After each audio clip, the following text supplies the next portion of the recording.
Pahiran mo na, Panginoon, ng iyong banal na langis sa aming mga katawan at bigyan niyo kami ng kalakasan, pagpapagaling, pagtitiwala sa inyo at muling pag-asa. Kayo ang aming inaasahan, nilalapitan ng may kasamang panalangin, pasalamat, pagsamba. Sa ngalan ng iyong anak na si Jesus. Amen. Surviving sickness. Ang Biblia po napakaraming mga kwento, kasaysayan at mga report tungkol sa mga pagkakasakit. Sa katunayan ng Panginoong Jesus, napakaraming nagugol na panahon at lakas, ministry sa pag-aalaga sa mga may sakit, pagpapagaling sa kanila at pagbibigay ng pag-asa. Luke 8:40-42, isang halimbawa. Everyone had been waiting for Jesus, and when he came back, a crowd was there to welcome him. Just then, the man in charge of the Jewish meeting place came and knelt down in front of Jesus. His name was Jairus, and he begged Jesus to come to his home because his 12-year-old child was dying. She was his only daughter. Isang mataas na katungkulan ang maging ruler of the Jewish synagogue. Ito isang distinction, pagkilala ng karunungan, personal din naman kabanalan, at ganoon din naman prominence in society. Meanwhile, this man went to the Lord and begged him to visit his house. Why? Because his daughter was sick, dying in fact, and this child was his only daughter, probably the only child. So when you say daughter here, very close.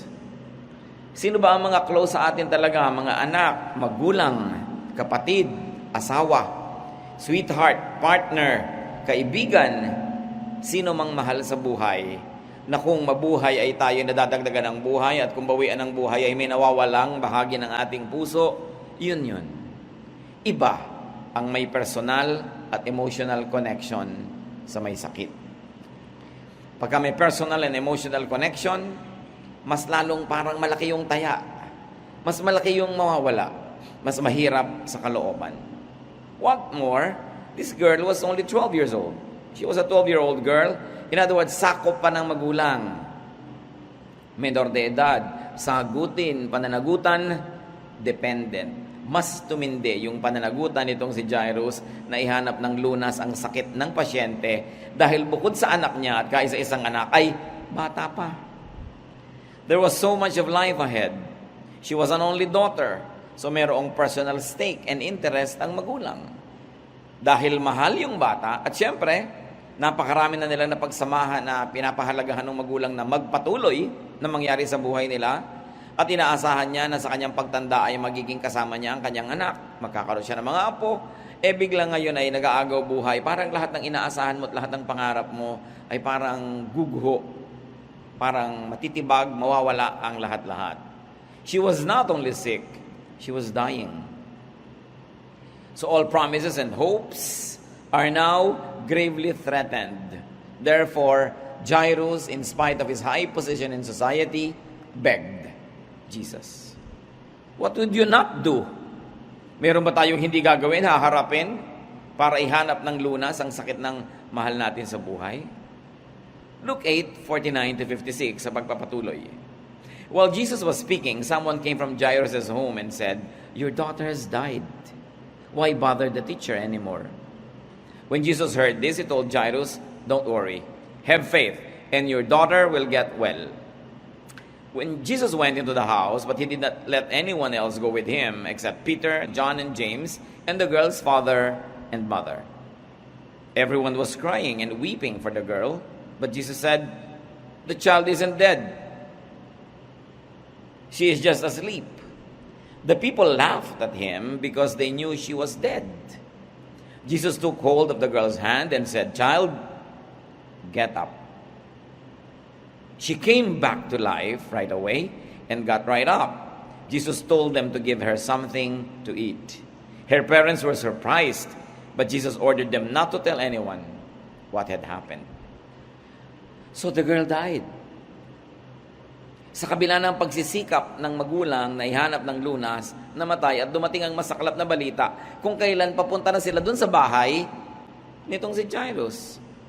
Pero hindi pinansin ng Panginoon yon at sabi rin niya kay Jairus, "Huwag kang makinig sa kanila, manalig ka lang." At pagpasok niya sa bahay, nag-iiyakan na yung mga tao doon, pero sabi niya, "Huwag kayong umiyak, ang bata ay natutulog lamang." Pinagtawanan siya ng malakas dahil alam nilang patay na ang bata. Pero pagpasok doon sa silid na kinasisidlan ng bata, hindi niya pinasunod ang mga tao. Yun lang 2 magulang at yung 3 kasama ng Panginoon, and Jesus brought her back to life. Salita lang. Alam niyo yung salita ng Panginoon, nagbibigay buhay. Kaya kahit pinanghihinaan ka ng loob, marinig mo yung salita ng Diyos, nabubuhay yung loob mo. Napakahalaga na ang Panginoon. Sabi niya kasi, I am life. I am the life. So sickness and death was defeated for the time being. Siyempre, alam naman nating darating din ang panahon na yung batang yun ay babawian din ng buhay. Maybe at a later time, maybe sa old age niya. But for the meantime, humaba ang ligaya nila, nagsama-sama pa sila ng may buhay. Now, what are some lessons on how to survive a loved one's sickness? Marami siguro sa atin nakaranas na mag-alaga ng mahal sa buhay na may sakit. Meron sa atin, nag-aalaga ng sobrang karamdaman ng mahal sa buhay. Merong ang tagal-tagal lang nag-aalaga. Merong nagkandahirap-hirap na sa pag-aalaga. Iba-iba. Pero natural, inaalagaan natin ating mga mahal sa buhay. But how do you survive that difficulty? Ano ba yung mga hirap ng nag-aalaga ka ng mahal mo sa buhay na may sakit? Una, magastos. Pangalawa, magastos sa energy. Nauubos ang lakas mo, oras mo sa may sakit. Pangatlo, magastos sa emosyon. Mahirap dalhin ang damdamin, lagi kang nag-aalala. Lalo't kung ikaw ang kasama sa bahay, kada kapusin ng hininga, ikaw ang ninenervyos, kada mamutla yung pasyente, kada may problema, ninenervyos ka. Dahil ang lapit-lapit mo. How do you survive such difficulty? First of all, seek healing. Medication, restoration, and even a miracle. Tulad ng lesson natin kay Jairus. Naghanap siya ng lunas, lumapit siya sa Panginoon. Bagamat bago yon ay mahihinuhan natin na ginawa na nila lahat, medically speaking. Dahil may kaya naman siya. Matagal na naghihingalo ang bata. Yan ang uso nung araw. So hahanap ka na lahat ng lunas at inihanap niya yon ngayon ng himala. Nung nag-aagaw buhay na ang bata, lumapit siya sa Panginoon. Ang kailangan na niya dito, himala. Lesson for us. Do what you can. Do what you can. Yung abot ng nakakaya.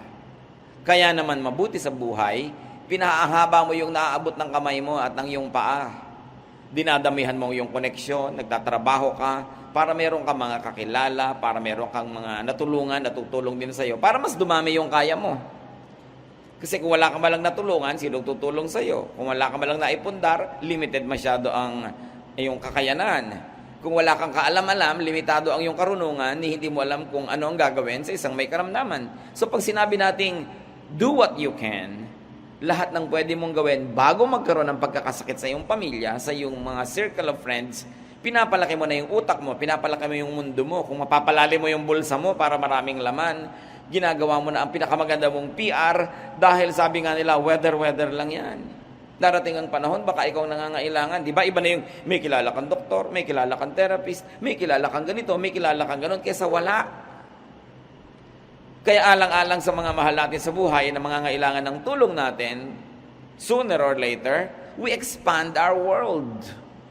We make friends with people, not only to use them, but because we are made to make friends.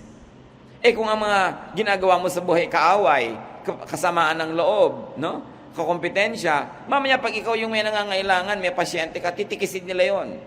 Hindi dahil galit sila sa pasyente, dahil galit sa'yo. Kaya yung mga matitinong mga magulang, mga kamag-anak, hindi nakikipag-away kahit kanino. Kasi hindi nyo alam kung ilalapit nyo ngayon ang mahal nyo sa buhay na agaw buhay doon sa taong dati inaway-away nyo. You always open doors. You always build bridges. Dahil ang pangangailangan sa tulong ng kapwa ay weather lang. Hindi ka nakakatiyak. What else do you do to survive a loved one's sickness? Do not be hindered by anything, nor discouraged by pessimists. Tingnan niyo si Jairus, sabi sa kanya ng mga kasambahay, huwag na nating abalahin ng guro. Patay na naman eh. Ayaw na nilang papuntahin ang Panginoon sa bahay nila. Maaring talagang mahiyain sila, ayaw nilang mga abala. O pwedeng hindi sila naniniwala kay Jesus, kaya sabi nila, huwag na lang nating imbitahin. Wala namang magagawa yan, patay na. Or mataas ang kalagayan nila sa lipunan at na iinsulto sila na si Jesus na galing sa mababang antas ng lipunan, tutungtong sa bahay nila. Kaya wag na lang nating pupuntahin. Pero hindi nakinig si Jairus. Kung nakinig si Jairus, hindi makakapunta ang Panginoon sa kanyang bahay, na natili na lang napatay yung kanyang anak. Kayo, kanino kayo nagpapapakinig pag meron kayong inaalagaan? Siyempre, lahat naman ng tao may hatol. Lahat ng tao may prescription. Of course, we appreciate. Yung tita mong herbalist, siyempre, puro herb ang ipagdudot-dutan yan. Di ba? Yung tito mo naman na Western medical doctor, siyempre, puro mga gamot na piniprescribe at nabibili sa butika ang sasabihin yan. Yung uncle mo naman, siyempre, yung espiritista. Mga espiritista ipapayo. Yung pinsan mong mangkukulam, kulam-kulam ang ipapayo. Kanya-kanya. Lahat yan may payo. Kaya kailangan ng tao, bago dapuan ng sakit ang sarili niya o ang mahal sa buhay, aral na. Inaalam mo na lahat ng issue, lahat ng school of thought, lahat ng approaches. Hindi puro chismis ang inaaptupag sa buhay, mga walang kapararakan. Yung inaalam mo, nagre-research ka para kung dapuan ka ng pangangailangan, may nakatanim na sa utak mong alam, hindi ka pa doon lang magsisimulang mag-research. Isang malaking issue sa buhay. Halimbawa, meron kayong mahal sa buhay, huwag namang mangyari, huwag loloobin ng Panginoon, nagka-cancer. Buo na ba sa pamilya nyo kung magpapakimotherapy siya, radiation at kung ano-ano, o yung tinatawag na alternative medicine? Ano na ba talaga ang advantage at disadvantage ito? Ano yung advantage at disadvantage yun? Sinusuri niya na ba yan? Kasi pag dumapo na yung sakit na malala, lito ka na. Kaya kailangan inaalam mo so you can survive. But do not be discouraged by pessimists. Kailangan meron kang loob at alam mo kung nasan yung sentro mo para hindi ka nahihila left and right. Katulad nito isang babaeng napakarunong, Shunammite woman. Mayaman siya, nakikita niya yung prophet, lagi nagpupunta sa kanyang baryo. Ipagpagawa nga niya ng kwarto doon sa ibabaw ng bahay niya, yung best place, yung upper room. Sabi niya, yung pupunta po kayo dito, dito na kayo magpahinga, dito kayo kakain, lalagyan ko ng muebles yung kwarto, ituring yung inyo. Panawan nyo yung bahay, hindi bale, basta inyo to. At dahil tumira sa kanya yung prophet, ang tagal-tagal lang pala niyang hindi magkaanak, binless siya na magkaanak siya. At nagkaanak na ang babaeng ito, pero nung lumaki-laki yung bata, biglang namatay. Nag-complain lang na masakit ang ulo, sabi nung ama, umuwi ka sa nanay mo. Nasa bahay, dahil nasa bukid sila noon, umuwi ang bata at namatay doon. Sinabi ba ng babaeng ito sa lahat ng mga tao doong namatay ang anak niya? No. Nagbihis siya agad. Tumawag siya ng katulong, sabi niya, pupunta tayo sa prophet. Dalin mo yung buriko na sasakyan. Bilisan mo. At hindi niya sinakyan yung buriko para dyan yung isa kayong prophet dahil papupuntahin niya sa bahay niya. Kasi sabi niya, instrumento siya ng Diyos, nagkaanak ako, malamang isa rin ang gagamitin ng Diyos sa instrumento para mabuhay itong bata. Hindi niya sinabi sa mga kasambahay na namatay dahil baka siya pigilin. Lumakad siya agad. Katulad ng mga matatanda nung araw, paglalakad ng bahay, kuha-kuha na yung tapis, magtatapis na, o kukuhanin na yung bandana na, lakad ang babae. Nung dumating siya sa propeta, napansin ng propeta, siguro mabigat ang problema ng babaeng ito dahil sumasagsag. Sabi niya, bakit mo ko pinaasa? Sabi ko na nga ba, huwag mo na lang ko bigyan ng anak, babawiin din lang pala, mas masakit. At nalaman ng prophet, namatay. Sabi ng prophet sa kanyang katulong, yung kanyang number 2 man, yung number 1 niyang katulong. Ito yung tungkod ko na ginagamit ng Lord mapanghimala. Dali, itakbo mo dun sa bahay nila. Huwag kang titigil, huwag kang makikipagbatian o makipagkwentuhan kahit kanino. Dalian mo, ipatong mo dun sa bata. Pumayag ba ang babae na yung tungkod lang at katulong? No.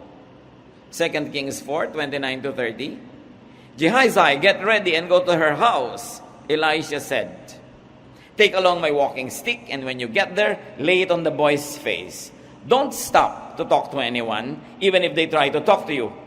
But the boy's mother said to Elisha, I swear by the living Lord and by your own life that I won't live without you.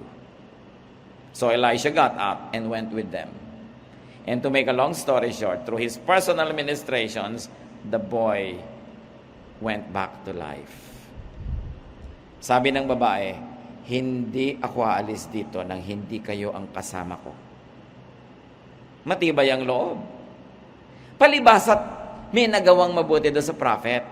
Yun ang mabuti nung may nagagawa kang mabuti eh. Meron ka namang nahahawakan. Hindi mo naman isinusumbat. Hindi mo naman pinipilit dahil naging mabuti ka. Pero may lakas ka man lang ng loob na mag-demand. Total, may nagawa ka namang mabuti. Dahil nga, di ba, weather lang yan. Sabi niya, hindi ako titinag. Hindi ako uuwi nang hindi ikaw ang kasama ko, Mr. Prophet. At dahil doon, gumaling. Gaano karaming anak ka na mamatay dahil dungo at mahiyain ang nanay. Bumubula na yung bibig, tumitirik na yung mata, nahihiya pa sabihin sa nurse. Busy yung nurse, nagte-text. Hindi ko masabing namamatay na ang anak ko. Diba? Pag mahihiyain ang magulang, lugi, talong anak. Kaya kayo, kung merong ganun mga pagkamahiyain, kapal-kapalan nyo. Tibay-tibayan ang sikmura. Dahil kung nakaasa sa inyong dilihensya, ang ikabubuhay ng mahal nyo sa buhay, talo na. Dahil dungo kayo. May duty ka na tibayan ng loob, lakasan ang boses, pero mabuti na yung may naitanim ka naman. Sabi mo, paano naman itatanim ko halimbawa sa ospital? Kaya kung mas mahal yung kwarto mo, mas demanding ka eh. Diba? Kung masyadong libre, halos naghihingalo ka na, hindi mo pa maabala yung doktor. Bagamat dapat, abalahin mo siya, duty naman niya yun eh. Pero dahil nga, hindi ka sanay, dahil wala ka namang papel sa buhay. Kaya ang isa sa mga paraan ng paghahanda sa karamdaman, yung improvein mo naman ang buhay mo. Tulad ng isang beses sa probinsya, may 2 pasyente dumating sabay sa ospital. Iisa lang yung oxygen ng ospital. Kanino ibinigay sa palagay nyo? Dito sa may sinasabi sa buhay. Ganun talaga eh.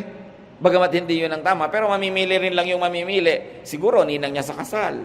Siguro, naregaluhan siya ng electric fan. Siguro, nautangan niya minsan. Yung isa, hindi naman niya kilala. Doon inilagay. Ang totoo lang, namatay yung isang pasyente. Malungkot.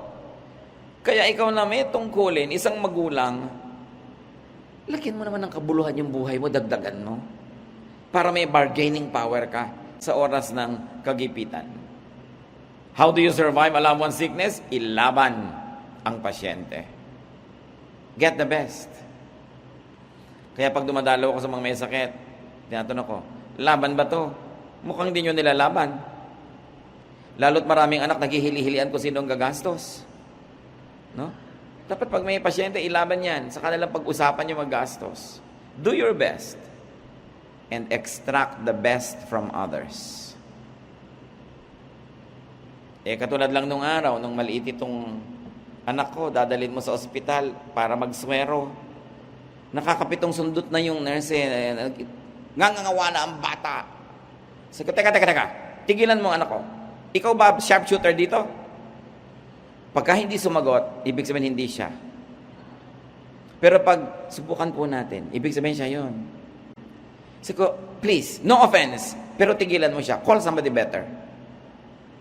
Nakakanda si iyahi palapalaho na magulang kayo, alam niyo yun, kung pwedeng sa akin mo na lang iturok. Di ba?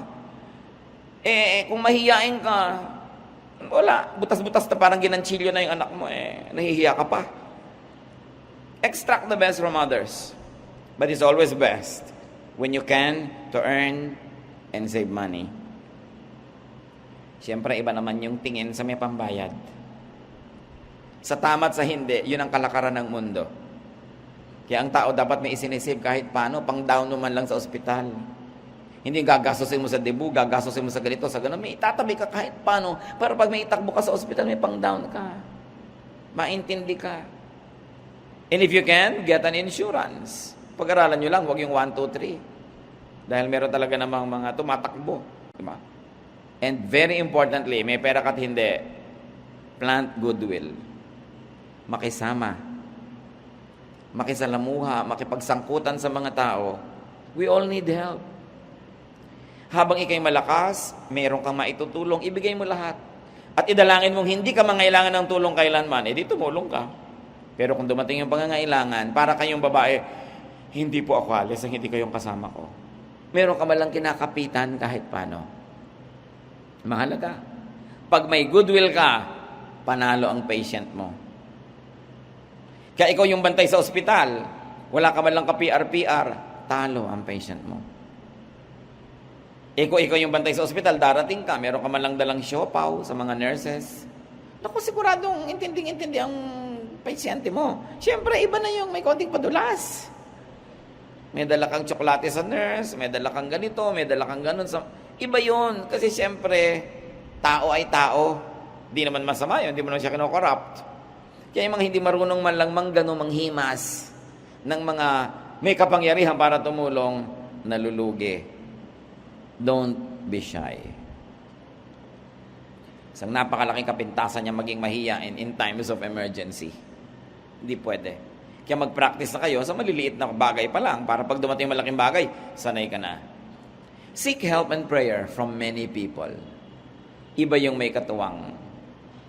Kaya nga masarap ngayon, may mga Facebook, may mga text, may mga Twitter, may kung ano-ano. Pwede mong hinga ng panalangin ang maraming mong mga kaibigan. Yun naman kung may kaibigan ka kasi. Kaya alam nyo mga kapatid, panalo ang merong church. Yung member ka na isang church, lalo active ka doon, involved ka sa mga tao, panalo talaga. Madalas naaabala ka. Pero naaabala ka lang naman dahil kaya mo naman, hindi ka naman siguro paaabala kung ikaw mismo naghihingalo, di ba? Naaabala ka dahil kaya mo. Sa panahon ngayon na kailangan mo mang abala, andyan lahat ang mga tao. Moral support, financial support pa, at technical support pa dahil may mga kapatiran ng mga nurse, doktor, administrator, kilala nito, kilala nun. Hindi ko sinasabing mag-church kayo para mahut-hut nyo ang mga koneksyon. Pero ang sinasabi ko talagang iba yung may kapatiran, panalo kayo talaga. So huwag kayong basta attend lang ng attend, come and go, make relationships. Lalo, kung kayo yung mga magulang na may mga alagang mga anak, may pananagutan kayo kung kani-kanino, hindi nyo naman kaya mag-isa, expand your social network and connections. Philippians 2:25-28, Paul writes here, Epaphroditus is worried because you heard he was sick. In fact, he was very sick and almost died. But God was kind to him and also to me. And he kept me from being burdened down with sorrow. Now I am more eager than ever to send Epaphroditus back again. You will be glad to see him, and I won't have to worry any longer. So here, isang katulong ni Paul sa kanyang ministry, si Epaphroditus almost died of sickness, of doing something wrong for the Lord, and in the process, he could have gotten sick. At maraming nanalangin. Alam nyo, kung meron kayong inaalagaan, alam nyo marami kayong katuwang panalangin, doon pa lang gumagaan na yung burden nyo. Gumagaan talaga. Lalo pa nga kung alam nyo, God answers prayer. Importante yung prayer ministry. Ngayon, huwag naman kayong sumusulpot lang sa prayer ministry para lagi magpa-pray. Pamisa-misan, lalo't kung malakas ang espiritu nyo, you are in a giving mode, pumunta kayo doon. Nandito po ako para mag-pray naman para sa iba. Sino ba mga ipinagpe-pray dito? Gusto ko maging prayer minister din. Hindi lagi ikaw ang tanggap ng tanggap. Tuwing hindi mo kailangang tumanggap, ikaw magbigay. Para ka lang nagsisave sa bangko nun. Dumaganda ang iyong account. Now, about dying. Di ba lahat nag-alala? Baka mamatay si Epaphroditus. Tanong mga kapatid, at hindi ko gustong maliitin ang pag-aalala natin pag may parang nanganganib ang buhay. Gaano karaming beses na mayroong parang nanganib ang buhay, pero nabuhay naman. Lumakas uli, nabuhay. Konting-konti yung sumakabilang buhay. Why? Because people almost die, but they usually 99% don't. Anong ibig sabihin? Yung isang taong kilala nyo, ilang beses na nagkasakit at naratay at nanganib mamatay, pero di ba sa buong buhay niya, isang beses lang siyang mamamatay. So by virtue of statistics, by virtue of statistics, hindi mamamatay yan. Kasi minsan lang mamatay ang tao. Pag namatay siya, tapos na yung kwento. Dapat, ang dami nating mga panahon na halos ay mamatay-matay tayo. Death happens only once. It's only 1%. So again, by virtue of statistics, your patient will most probably survive this sickness. Bakit ka lang sobrang nagwo-worry? Kumisan hindi dahil sa intensity of the disease or sickness or illness, dahil sa lapit ng pagmamahal mo sa Kanya. Mas mahal mo, mas nag-aalala ka. But the warrior kills and dies many times. Seek many helpers, have many helpers, earn many helpers. Gumagaan. Yung paglerong parang mamamatay yata siya, isip mong, hindi, yung mamatayan. Kung pipili lang kayo ng iisipin nyo mamamatay o hindi, dapat hindi. Kasi talaga namang madalas hindi. At minsan lang mangyari, minsan lang yon. Hindi na mauulit pa, dahil nga namatay na. Di ba? Tingnan nyo yung insurance, life insurance. Bakit kayo ni-insure? Kasi alam ng insurance company na kahit may makuha ka pag namatay ka, hindi mo naman sasadyaing mamatay dahil mahal mo yung buhay mo, alagaan mo yung buhay mo. So it goes against all nature for you to want to die just because may makukuha yung loved ones mo. So you will preserve your life. So ang isang taong may sakit, gagawin niya ang lahat para siya gumaling. Ang lahat ng kakilala niya, gagawa na magagawa nila para siya pagalingin. Kung siya ay nasa ospital, yung mga doktor, yung mga technician, yung mga nurses, gagawin lahat para siya pagalingin. So 99% of the time, mabubuhay siya. Hindi ko minamaliit yung 1% na pwede siyang sumakabilang buhay, pero kinakain at pinapatay tayo ng thought. Na kahit naman isipin mo, hindi mo siya kayang buhayan kung talagang mamamatay siya. So wag yun ang isipin mo. Ang isipin mo, mabubuhay siya. Dahil kung hindi man siya nabuhay, at least hindi ka nasiraan ng loob at hindi ka sobrang nagdamdam at hindi ka nawala ng desisyon. Ngayon, kung nabuhay naman siya, can you imagine? Nabuhay naman siya, nag-alala ka pang mamamatay siya. So kung pipili kayo sa dalawa, ang paniwalaan nyo, ang panghawakan, ang tingnan nyo, mabubuhay siya. Although, do your best para siya talaga mabuhay at gumaling. Huwag nyong palakihin sa usap nyo yung baka mamatay. Minsan, mandyan pa lang eh. Kaya mild pa lang yung sakit, iniisip mo na agad, naku, mabubiyuda na ako. Anong gagawin ko? Paano ko papakainin ng mga bata? Anong ibabayad ko sa mga utang? Utang na loob, lagnat laki lang. Napakalayo kasi ng nararating ng imahinasyon natin pag mahal natin yung tao. Kaya, sabi nga ni Buddha, mas magmamahal, mas sasaktan. Mas na-attach ka, mas sasaktan ka. Ang sabi naman ng Panginoong Hesus, magmahal ka at ipagtiwala mo sa Diyos. Diba? Gawin mo lahat ang magagawa mo. So, how do you survive a loved one's sickness? Don't worry. Have faith. At si Jesus ang may sabi nun kay Jairus, don't worry. Anong magagawa mo? Paano ka magwa-worry? Okay, meron kang pasyente, may dengue siya. Nag-transfusion na, ginawa na lahat ng magagawa. Ano pang magagawa mo? Try not to worry. Have faith. Believe. Iba kasi ang worry pag malapit, pag mahal, pag may personal interest and connection. Pero sikaping huwag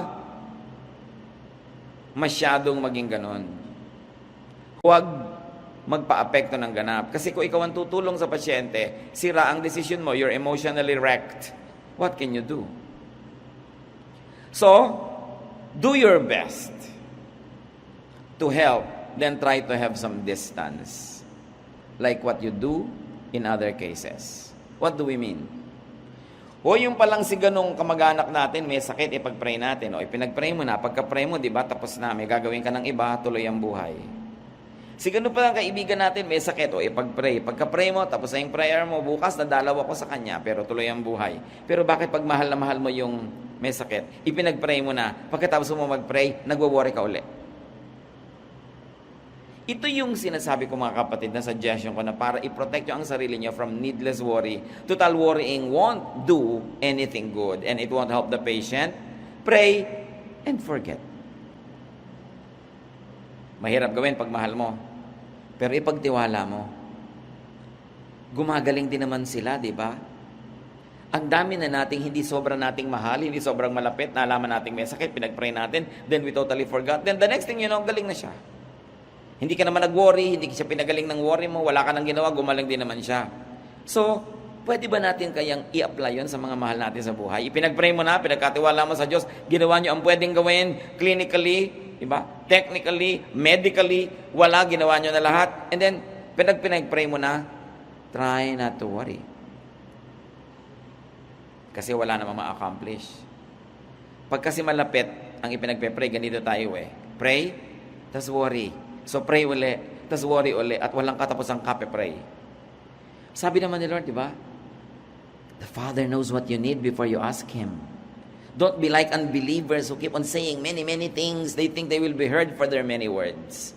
Bakit pag hindi mo sobrang mahal yung may sakit, ipagpe-pray mo naman talaga, pero pag konting words, ay pag-pray mo na tapos na, pag mahal mo pa ulit-ulit. In other words, nagkukulang ka lang ng pagtitiwala dun sa talab ng prayer mo mismo. At ginagawa mong therapy sa sarili mo, yung paulit-ulit na pag-pray, to make yourself feel good. Because sometimes, pag mahal natin sa buhay ang may sakit, we feel guilty pag hindi tayo nagwo-worry. Halimbawa, ito yung pasyente, nasa room, nagre-recover, sasabihin mo kay Bantay, halika muna sa baba, papakainin kita sa restaurant. Bababa kayo, hindi rin makakain. Nagwo-worry tungkol sa pasyente sa taas. Parang, bakit? Parang masagwa naman na kumakain ako dito, may sakit yung pasyente. Bakit kung hindi ka ba kumain, mabubusog siya, meron bang benefit sa buhay niya kung nahirapan ka? Wala naman. Di mag-enjoy ka na dito, sandali lang naman, may break ka. This is how you survive becoming a caregiver. Hindi ka dapat mag-guilty. Doing and giving your best maximizes the patient's chances. And it minimizes the possible guilt or regret. Basta ang point lang dito mga kapatid, do your best. And when you've done your best and you have prayed, relax, difficult as it may be. Don't be brought down by excessive sorrow or worry. Don't be guilty. If you won't worry, just do your best. Kaya kailangan, when you have done and given your best, you are allowed to relax, to survive the difficult moment. Hindi natin inilalayo ang sarili natin, hindi tayo nagtataka sa may sakit. Pero mga kapatid, tandaan nyo to, siya ang may sakit, hindi kayo. Siya ang hindi makakain ng solid dahil may nakakabit ng mga tubo, pero kayo pwede. Bakit pati kayo walang gana? Kailangang i-reverse mo yon dahil kailangan niya ang lakas mo.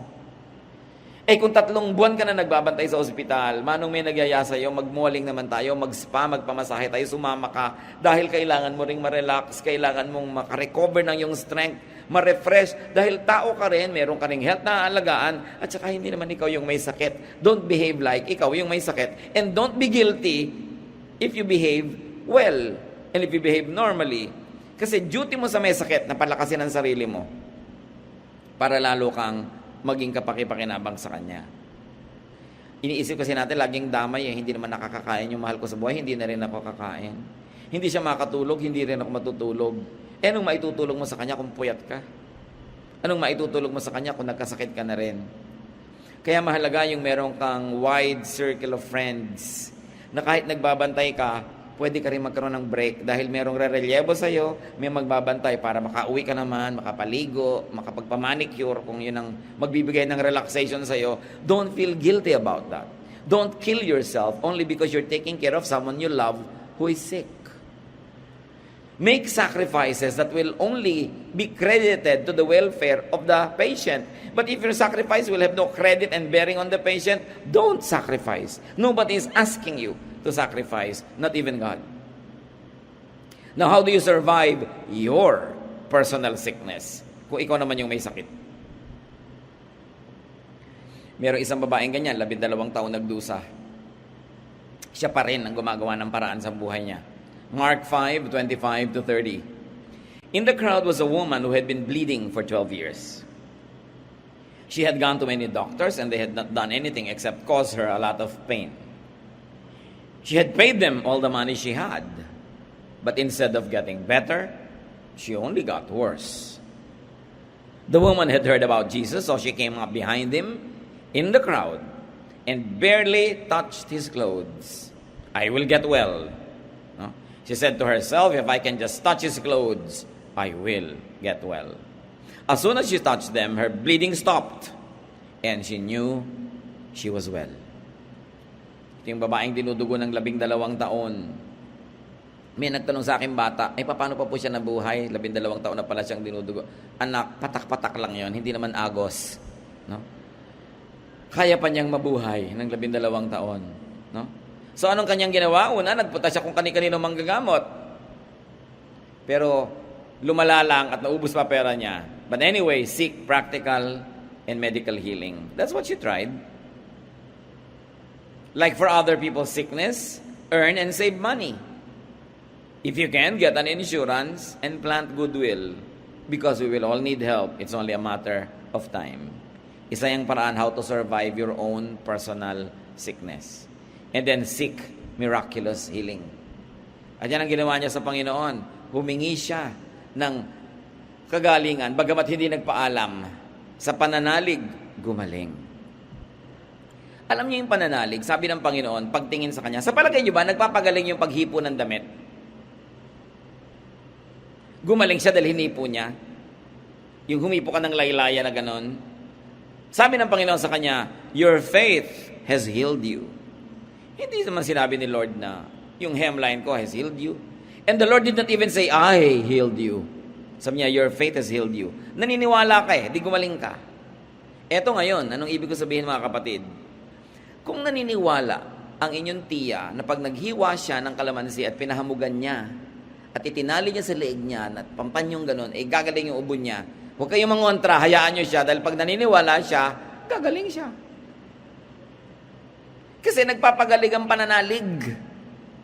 Ngayon, sisirain nyo yung loob ng tiya nyo dahil modern kayo na kung ano-ano. Wala naman kayong ipapalit na pwede niyang paniwalaan. Di mula sa paniniwala sa kalamansi, tinanggal nyo, wala naman kayong ipinalit na papaniwalaan. Kawawa naman siya, wala siyang mapaniwalaan ni ano. Naintindihan nyo ba ako? Kasi marami mga born again Christian, pakialamera sa lahat ng pinaniniwalaan ng tao. Nako, huwag ganyan, huwag ganyan. Ano ipapalit mo? Maniwala ka kay Lord. Ganun ba kadali na ipapalit ba yun? Maniwala ka, naniwala nga siya bigla. So it's very unkind to shake the core beliefs of a person when you have no program or nothing to give in exchange for what she might give up. Yung paniniwala kasi nagbibigay yun ng kapayapaan Lalo't hindi naman masama yung paniniwala, hindi demonyo, hindi naman evil, hindi masamang gagawin. Naniniwala siya halimbawa na kailangan bago niya inumin itong ganito, ilagay muna dyan ng ilang minuto. Di hayaan mo siya. Hindi yung kontra ka ng kontra. Kadalasan pati kayong mga very modern medical doctors, ganyan Merong ayaw maligo agad dahil napagod ang paa, dahil baka mapasma. Walang pasma. Sabihin agad ng doktor, paano kung meron pala? Ano bang nalugi sa akin na hindi ko hugasan agad, no? Ba't mo kinukontra yung paniniwala ko? Hindi ka naman mapapahamak, hindi ako mapapahamak. Ba't mo ko kailangang kontrahin yun? Paano kung matapos pag-aralan, meron pala? Diba ganyan yan?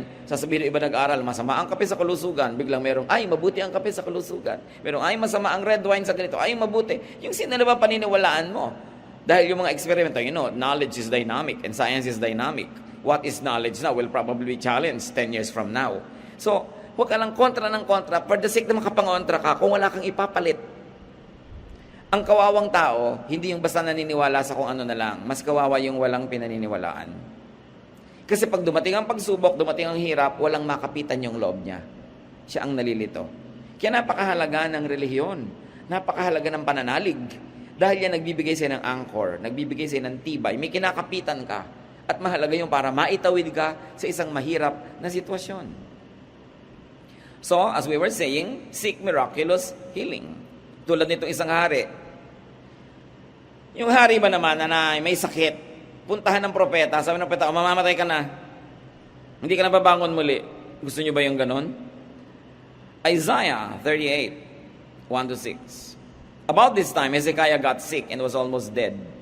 So Isaiah, sabi ng kwento ng prophet, went in and told him, the Lord says you won't ever get well. You're going to die. And so you had better start doing what needs to be done. Hezekiah turned toward the wall and prayed, don't forget that I have been faithful to you, Lord. I have obeyed you with all my heart, and I do whatever you say is right. After this, he cried hard. Then the Lord sent me with his message for Hezekiah. I am the Lord God who was worshipped by your ancestor David. I heard you pray, and I saw you cry. I will let you live 15 years more, while I protect you and your city from the king of Assyria. Sinabi na ng Diyos sa propeta, pumunta ka doon, sabi mo mamatay na siya. Huwag na siyang umasa pang hahaba buhay niya. Sinabi naman ng propeta, nagdadasal ngayon itong mamamatay na hinatulan, nung umatungal sa Diyos. Meanwhile, yung propeta umalis na. Nasa kalagitnaan na siya nung bulwagan, lumabas siya doon sa kwarto, tinawag siya muli ng Diyos, bumalik ka. Bakit po? Sige sabihin mo, 15 years pa. Bihira naman, mapapahiya naman ako niya, sinabi na mamamatay Balik. So bumalik ang propeta, 15 years ka pa daw. At yung gera na kinakatakutan mo, mananalo ka, ipoprotek ka pa. Bakit humaba buhay? Bait ng Diyos. At malakas din ang loob humingi. Humingi. At sabi pa, di ba ang bait-bait ko naman po? Sinunod ko lahat ng utos nyo? Lahat ng ipinapagawa nyo? Ginawa ko naman. Bakit naman kailangan magiging ang buhay ko? O sige, 15 years. Kung hihingi naman kayo sa Diyos ng extension, meron naman kayong masabing, di ba Lord, sumunod naman ako, mabait naman ako, kaysa wala naman kayong masabi man lang. Di ba? Yan ang sinasabi kong maganda yung nagtatanim ka eh. Hindi mo alam kung kailan mo dapat bunutin yung itinanim mo. Mabuti yung lingkod ka ng lingkod sa Diyos. Tapos biglang sabi ng Diyos, oy, mawawalan ka na ng pag-asang mag-asawa. Sabi, hindi po ba ang sipag-sipag ko kumanta sa choir? O sige, baka meron pa, pero yung hindi lang yung gusto mo, dapat gusto ka rin niya, ha? Kung ikaw lang ang may gusto, magtigil ka. Dapat mutual. So, meron ka man lang sabihin sa Diyos, ito, hinabaan. Sinasabi nila, God doesn't change His mind. O, nadaan sa dasal. Kahit taningan kayo ng doktor, taningan ng mahal nyo sa buhay, umasa kayo, magdasal kayo, huwag kayong mawalang pag-asa. Eh, ang Diyos na nga nagtaning, binawi pa eh. Sabi ng doktor, 6 months ka na lang, di ba? Lumayas ka sa harap ko, doktor, with due respect. Di ba? Gusto ko pa mabuhay. Ngayon, kung after 6 months, namatay ka rin, eh ano, yung namang 6 months in quality kasi umaasa ka. Kesa yung hindi ka umaasa, 6 months sa puro pighati ang dinanas mo sa buhay. Huwag kayong magpapahina ng loob sa mga tao na wala nang pag-asa yan. Meron pa dadalaw sa ospital kung kailan nadidinig ng pasyente. May dinalaw kaming ganyan last week, namatay nga eh. Huwag ka nga makadalaw-dalaw sa akin. Di ba? Visitor from hell.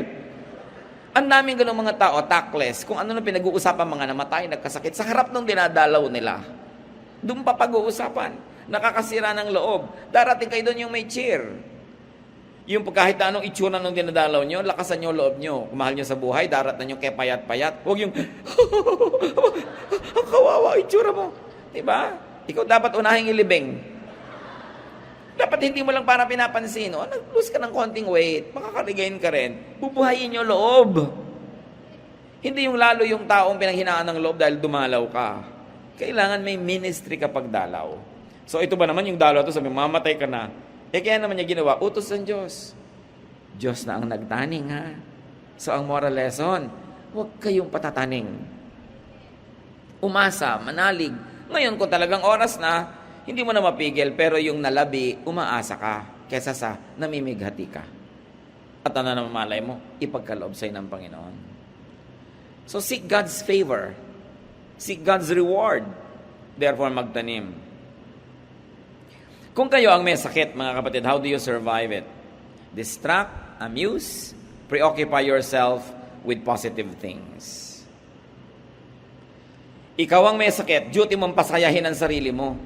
Hindi yung pinapasaya ka na ng iba, pinapahirap mo pa sa kanilang pasayahin ka. Yung pinapakain ka, sabi mo pa, ayaw kong kumain.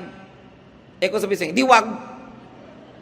Sinusubuan ka, tinatabig-tabig mo, magdadabog-dabog ka pa. Buti nga may sumusubo sa'yo.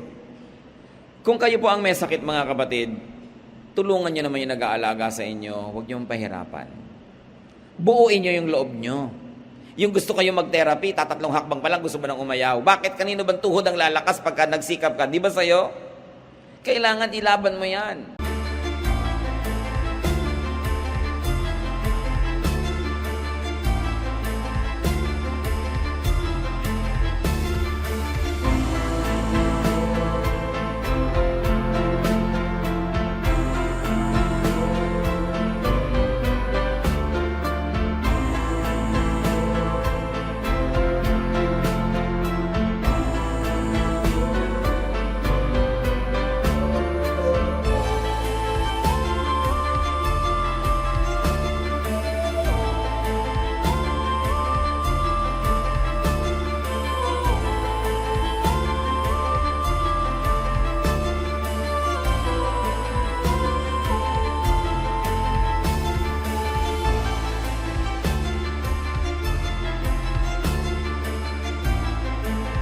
Yung may sakit ka, ayaw mong kumain, mas dapat kang kumain. Kasi pag nakinig ka dyan sa ayaw mong kumain, mamamatay ka.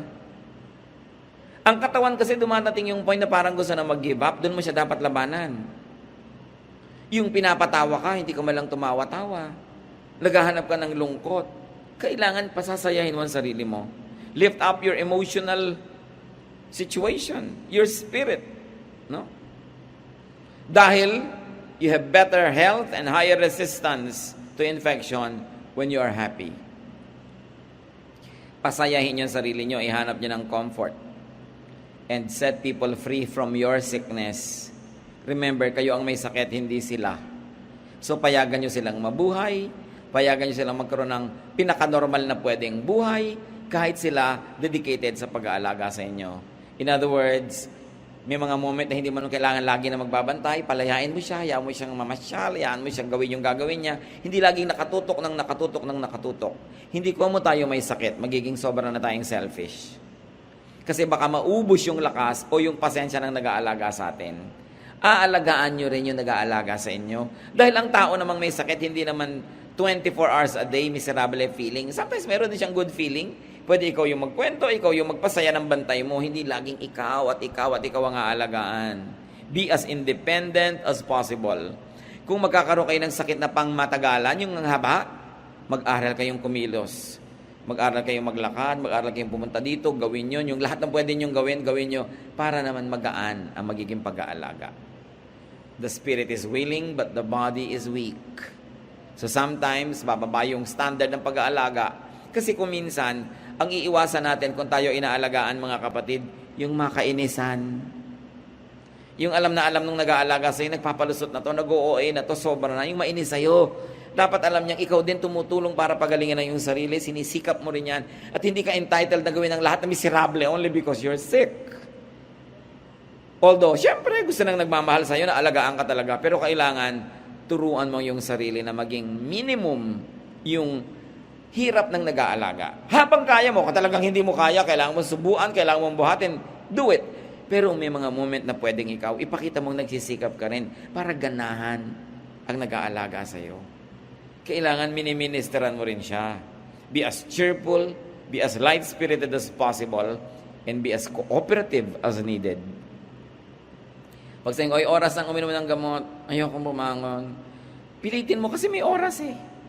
Kailangan ng tao sikapin. Of course, prevention is an excellent cure. So kung gusto mong to survive a sickness, prevent the illness. Be as healthy as possible and seek wellness doctors before you get sick. Uso na yan ngayon, mga wellness doctor. Dati kasi ang doctor puro sa sickness. Pag sick ka, you go to the doctor, di ba? Ngayon, marami ng doktor na pupunta ka sa kanya precisely para hindi ka magkasakit. Preventive, aalagaan ka, itataas ang immune system mo, aalagaan ka na bago ka pa magkasakit. At mas madali yon kaysa kung kailan may sakit ka na. Faith and positive attitude are excellent healers. So develop your faith. Improve your attitude. Survive sickness with cure for the body. May sakit ka, survive it by getting all the best cure.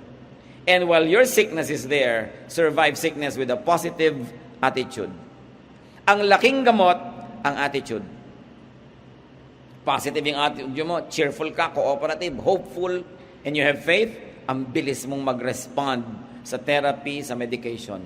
May mga patunay na mga clinical test niyan. And survive sickness that does not end in wellness, meaning it ends in death, with faith in God. Talaga namang kasama sa buhay yun eh. Ang mahalaga, handa ka, wala kang mahabang listahan ng mga utang sa kapwa, pwede kang umalis any moment, wala kang mga malaking atraso sa Diyos, lagi kang lumalapit sa Panginoon, nagawa mo yung mga dapat mong gawin, yung mga gusto mong gawin, ginawa mo nung kaya mo. Kung talagang gagraduate ka na, tinatawag ka na, wala ka na rin masyadong regret kung nabuhay ka naman. So, let others survive your sickness. Hindi ko man nagkaroon ka ng sickness, namatay na ang lahat dahil hindi ka marunong mag-cooperate. So, enjoy health and enjoy life while healthy. Huwag niyong kakalimutan kahit kailang ipagpasalamat, ipagdiwang at ipamuhay ang isang araw ng kalusugan kasi hindi ka nakakatiyak kung bukas malusog ka na naman. So huwag sasayangin ang bawat sandali na pwede ka mag-enjoy ng good health. Survive sickness by having and by getting the most of life in spite of sickness. Konting-konting kasakitan lang yung pagkadumapo sa iyo, wala ka nang pwedeng ma-enjoy sa buhay. So hanapin nyo yung pwede nyo pang ma-enjoy. Get a life, though you have some sickness. Lahat naman tao may kanya-kanyang level and form of sickness eh. and get a life though your loved one is sick. Huwag kayong mag-guilty kung hindi kayo nagwo-worry, nag-e-enjoy, nagpapahinga kahit may alaga kayo. Kailangan nyo yun. At gusto rin ng Panginoon, alagaan nyo ang inyong sarili. At may isa pa, mga kapatid, tulungan natin yung mga tumutulong sa may sakit. Kaibigan nyo, nag-aalaga ng nanay, pwede nyo naman mahalinhan pamisa-misan. Pwede yung abot-abutan ng konting cash. Tulungan, dala ng pagkain. Pag meron kayong alam na nag-aalaga, tulungan nyo. Lalo kung ang nag-aalaga ay kapatid nyo at ang inaalagaan magulang nyo, tumulong kayo mabuti. Maraming mga kapatid, hindi naman pala alaga ng magulang, yun lang kapatid na isa, kung sino man yun, yung kasama sa bahay, o kung sino man yung bunso, o yung walang employment, yun na lang lagi ang magtatrabaho. Aba, kung kayo'y 8 anak, o 5 anak, o 3 anak, pare-pareho kayo dapat nag-aalaga. Hindi abot ka lang na abot ng pera at yung isa lang lagi naggasgas ka aalaga. Nag-aalaga ka rin, hindi mo dinadaan sa abot-abot yan. Dapat may personal alaga ka, lalo magulang mo. Ang mga pamilya nagtutulungan sa pag-aalaga, hindi lang yung na-assign siya na lang lagi. At usually, yung kapatid yun na hindi nakapag-aral, hindi na-employ, yung nandun lang lagi, siya ang laging taga-alaga, siya ang muchacha ng lahat. No, tutulungan nyo siya. Dahil siya man, kailangan niya ng ministration. Remember, every able-bodied person has a duty and privilege to take care of the sick, especially if they are your loved ones. Panginoon, salamat dahil napakaraming example sa Bible na pwede naming tularan, pwede kaming matuto sa kanilang karanasan. Ang dalangin namin, Panginoon, bigyan niyo kami ng karunungan. Una, how to survive the sickness of those we love. Lalong-lalo kung malapit ang loob namin, kami talagang nagmamahal. Turuan mo kami, Lord, to have a certain level of detachment so that we will be able to survive and be healthy and strong so we can help even more. Turuan mo kami huwag masyadong emosyonal. Nagawin namin ang lahat ng kayang magagawa at pagkatapos noon, turuan ang sarili namin na magpahinga rin, mag-relax, at kung pwede, mag-enjoy din sa buhay na hindi naman namin ninanako doon sa may sakit yung enjoyment namin. Teach us, O Lord,